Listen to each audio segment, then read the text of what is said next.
اعوذ باللہ من الشیطان الرجیم، بسم اللہ الرحمن الرحیم۔ ناظرین، اگر آپ دولت سنبھال سکتے ہیں تو کسی بھی نماز کے بعد کیا کرنا ہے؟ انا آتینا کل کوثر سینے پر ہاتھ رکھ کر پڑھ لیں۔ ذاتی مکان چاہیے یا گاڑی چاہیے یا بے تحاشا دولت چاہیے، انشاءاللہ سب کچھ آ جائے گی۔ وظیفہ کیسے کرنا ہے ناظرین؟ یہ آج کا قیمتی وظیفہ جو آپ کے ساتھ شیئر کیا جا رہا ہے ایک بہت ہی خاص عمل ہے۔ ناظرین، اس وظیفے کی اتنی برکت ہے کہ آپ کے بگڑے کام سنور جائیں گے۔ آپ کا دولت کا مسئلہ ہے، گھر میں لڑائی جھگڑے ہیں، گھر میں تنگ دستی ہے، کسی قسم کی محتاجی ہے، اور بچے آپس میں لڑتے ہوں یا کوئی بات نہ مانتا ہو، نافرمان ہو، کاروبار میں برکت نہ ہو اور منافع نہ ہو رہا ہو یا کاروبار چل ہی نہ رہا ہو، تو بس یہ ایک وظیفہ کرنے سے انشاءاللہ جو معجزات آپ کے ساتھ ہوں گے وہ آپ دیکھتے رہ جائیں گے۔ ناظرین، وہ لوگ، ایسے لوگ جو وظیفے کر کے تھک گئے ہیں لیکن ان کو کامیابیاں نہیں ملتی، ان کے راستے میں اس طرح کی رکاوٹیں ہیں، اس طرح کی بندشیں ہیں، تو ان کے لیے بھی یہی عمل بہت خاص ہے۔ ناظرین، اس وظیفے کو کر لیں تو انشاءاللہ آپ دیکھیں گے کہ اللہ پاک آپ کو ایسے معجزے دکھائیں گے، اللہ پاک آپ کے اوپر ایسا کرم کریں گے کہ آپ کی مشکلات اور پریشانیاں آپ کو چند دنوں میں ختم ہوتی نظر آئیں گی۔ ناظرین، اس وظیفے کا جو خاص طریقہ ہے وہ ایسا ہے کہ جس نے بھی آج تک اس کو کیا وہ کسی بھی قسم کی حاجت سے محروم نہیں رہا۔ اس آیت کو پڑھنے والے کو مانگنا نہیں پڑتا کیونکہ اس سے مل جاتا ہے۔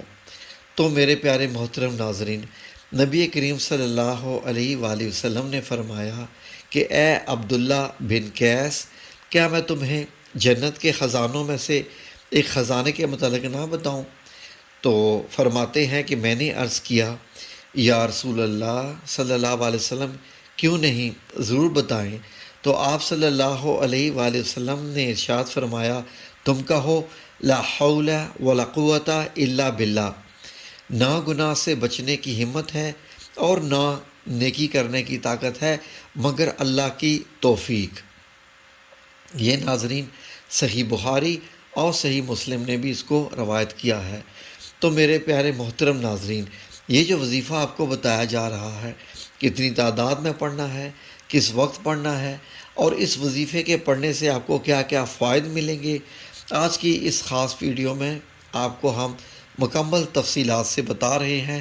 اس لیے آپ سے گزارش ہے کہ ذرا غور سے سنیں اور مکمل غور سے دیکھیں تاکہ آپ کو کمنٹ سیکشن میں کچھ پوچھنے کی ضرورت نہ رہے۔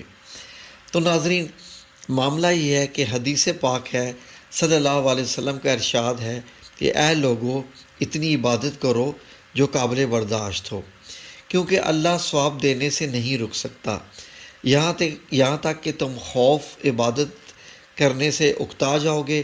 تو اب آپ نے اس صورت کو کیسے پڑھنا ہے، کس ترتیب سے پڑھنا ہے، اب طریقہ کار جان لیجئے۔ جب تک آپ کو طریقہ کار نہیں پتہ ہوگا پھر عمل بھی اثر نہیں کرے گا۔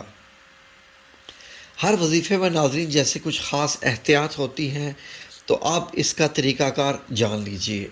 ناظرین، احتیاط میں سب سے پہلے یہ ہے کہ آپ نے اس عمل کو کب کرنا ہے وہ دیکھیے۔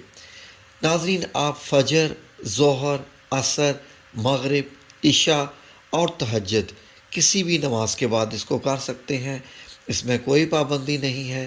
جب بھی آپ کو وقت ملتا ہے آپ اس وظیفے کو کر سکتے ہیں، اس میں بھی کوئی پابندی نہیں ہے۔ کوئی بھی مرد کر سکتا ہے، کوئی بھی عورت اس وظیفے کو کر سکتی ہے۔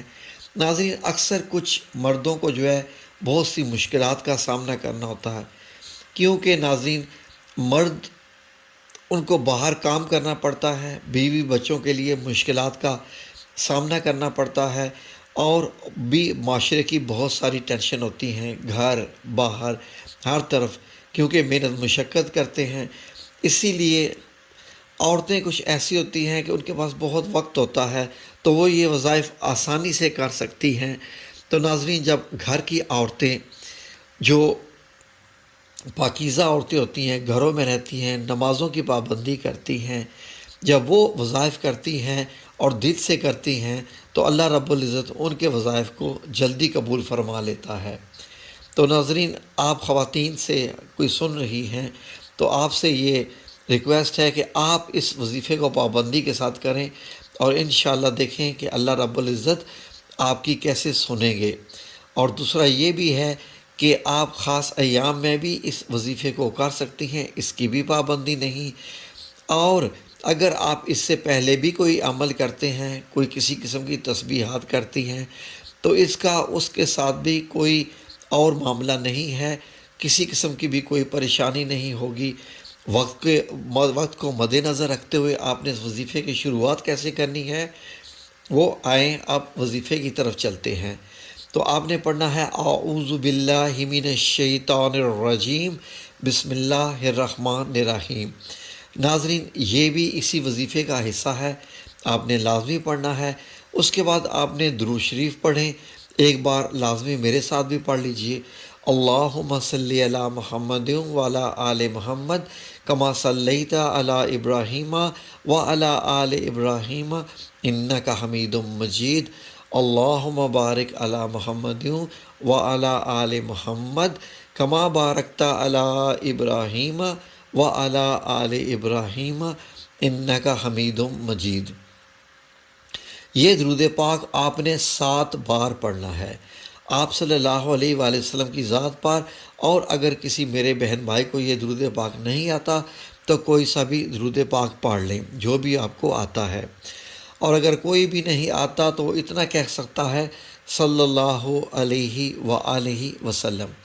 اس کے بعد آپ نے یہ سورہ یعنی سورۃ الکوثر پڑھنی ہے، اور قرآن پاک کی سورۃ الکوثر کے نام سے بھی ہم اس کو جانتے ہیں، اور لوگ انا آتینا کل کوثر کے نام سے بھی جانتے ہیں۔ اس سورہ کو آپ نے کب پڑھنی ہے، کیسے پڑھنی ہے، کتنی بار پڑھنی ہے، سب طریقہ بتایا جا رہا ہے۔ انشاءاللہ جب آپ اس وظیفے کو کریں گے تو یہ سب پریشانیاں آپ کے اوپر سے دور ہو جائیں گی۔ اللہ پاک اسی سورہ میں ہمیں آگاہ بھی کر رہے ہیں کہ اگر ہم غمگین اور اداس نہ ہوں، کیونکہ ہر مصیبت کے بعد آسانی ہوتی ہے، لہٰذا اگر کوئی اللہ تعالیٰ کے دین پر ایمان رکھتا ہے، اللہ تعالیٰ کے وعدوں پر کامل بھروسہ رکھتا ہے، یعنی مومن بندہ ہے، اور اللہ تعالیٰ کے کلام اور نبی کریم صلی اللہ علیہ وآلہ وسلم کی باتوں پر بھی مکمل یقین رکھتا ہے، تو وہ مصیبت کے بعد آسانی ضرور دیکھے گا انشاءاللہ۔ اس کی زندگی میں تنگی کے بعد خوشحالی ضرور آئے گی۔ آپ نے اس سورہ یعنی سورہ الکوثر کو صرف 21 بار سینے پر ہاتھ رکھ کر اچھی طرح پڑھنا ہے، یعنی اپنا دایاں ہاتھ اپنے دل پر سینے پر رکھ کر آپ نے 21 بار پڑھنا ہے۔ اور جب آپ کو اس کو پڑھیں گے تو آپ کے ذہن میں آپ کے مقصد جو ہیں وہ سامنے آپ نے رکھنے ہیں۔ کوئی کسی کو مالی تنگی ہے، کسی کو کسی قسم کی حاجات ہے، جو بھی حاجات ہیں آپ نے دل میں رکھنا ہے، اور 21 بار آپ نے اس کو پڑھتے جانا ہے۔ بائیں ہاتھ سے چاہیں تو انگلی پر گنتے جائیں، یہ جو بھی آپ کے پاس تسبیح ہے۔ اب آپ نے وہیں بیٹھے جگہ چھوڑے بغیر لا حول ولا قوت الا باللہ العلی العظیم، پھر لا حول ولا قوت الا باللہ العلی العظیم، صرف اتنا پڑھنا ہے کہ میں پورے یقین کامل سے کہتا ہوں کہ ہر تسبیح کو جانتا ہے۔ لا حول ولا قوت کا مطلب حضرت عبداللہ بن مسعود رضی اللہ عنہ فرماتے ہیں کہ لا حول ولا قوت الا باللہ کو میں نے رسول اللہ صلی اللہ علیہ وآلہ وسلم کے سامنے جب پڑھا تو آپ نبی کریم صلی اللہ علیہ وآلہ وسلم نے ارشاد فرمایا کہ کیا تم جانتے ہو کہ اس کا کیا مطلب ہے؟ میں نے عرض کیا اللہ اور اللہ کا رسول ہی اسے بہتر جانتا ہے۔ تو آپ نبی کریم صلی اللہ علیہ وآلہ وسلم نے خود ہی ارشاد فرما دیا کہ اس کا مطلب ہے کہ گناہ سے پھرنے کی طاقت نہیں مگر اللہ کی حفاظت سے اور اللہ کی عبادت کرنے کی قوت نہیں مگر اللہ کی مدد سے۔ تو ناظرین آپ سمجھ لیجئے کہ ہم عبادت کرنا بھی چاہیں تو تب تک نہیں کر سکتے جب تک اللہ توفیق نہ دے، اور گناہ بھی کرنا چاہیں تو جب تک اللہ کی طرف سے نہ ہو ہم نہیں کر سکتے۔ اللہ کی جو ہے حفاظت میں ہی آتے ہیں، لیکن کیونکہ ہم نے ارادہ کیا ہوتا ہے، شیطان کے قدموں پہ چل رہے ہوتے ہیں، تو اسی لیے ہم گناہ کر بیٹھتے ہیں۔ اللہ نے تو دونوں راستے دکھا ہی دیے ہیں، تو اس لیے جو بندہ ہر بار ہر وقت استغفار کرتا رہتا ہے، اللہ اس کی ہر مشکل آسانی اور غم دور کر دیتا ہے، اور ایسی جگہ سے روزی عطا کرتا ہے، دیتا ہے جہاں سے اس کا گمان بھی نہیں ہوتا۔ تو اس کی آپ نے 100 دانوں کی ایک تسبیح کرنی ہے، یعنی استغفر اللہ کی، یہ بھی ساتھ تسبیح کرنی ہے استغفر اللہ کی۔ اس کے بعد آپ نے یہ دعا کرنی ہے، سبحان اللہ یا رب کریم، یا اللہ آپ کو اپنی شان کریمی کا واسطہ ہم گناہ گاروں پر اپنے گھر کے دروازے بند نہ کر، ہم سیاکار ہیں لیکن ہے تو ہی، تیرے ہی بندے، تیرے سوا ہمارا کوئی سہارا نہیں، یا ذوالجلال والاکرام ہم تجھ سے اپنی ہر گناہ کی معافی چاہتے ہیں، جو تنہائی میں کیا یا محفل میں کیا یا نادانی میں کیا یا انجانے میں کیا۔ اللہ اپنی شان کریمی کے صدقے، اپنے کعبہ کی عظمت کے صدقے ہمیں معاف کر دے۔ ناظرین تمام دوستوں سے گزارش ہے کہ اللہ کے 99 ناموں میں سے ایک نام ضرور کمنٹ سیکشن میں لکھ دے۔ اللہ آپ کو جزائے خیر عطا فرمائے، آمین یا رب العالمین، برحمتک یا ارحم الراحمین۔